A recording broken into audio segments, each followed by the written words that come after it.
Akalaing AI pero totoong video ang tagpong ito kung saan kitang nakatagilid na umaandar ang isang tricycle habang palipat-lipat ng lane at nag-o-overtake sa ibang sasakyan.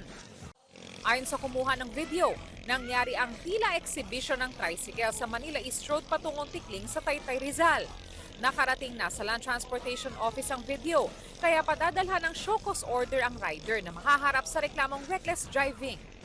Kasi napakadelikado po yung ginagawa niya. Reckless yan. Maaari siyang madisgrasya o makadisgrasya. Kapag natuklasan pang hindi nakarehistro ang tricycle, maaari nila itong ma-impound at posibleng bawian ng lisensya ang rider.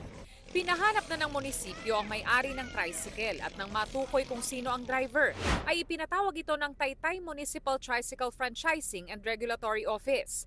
Ayon umano sa driver ay maluwag noon ang kalsada, kaya ginawa na ito habang pabalik sa pila ng kanilang toda. Pinag-aaralan namang tanggalan ng prangkisa ang tricycle. Basta lagi tayo nasa kalsada, hindi po natin para gawing playground ang mga kalsada natin.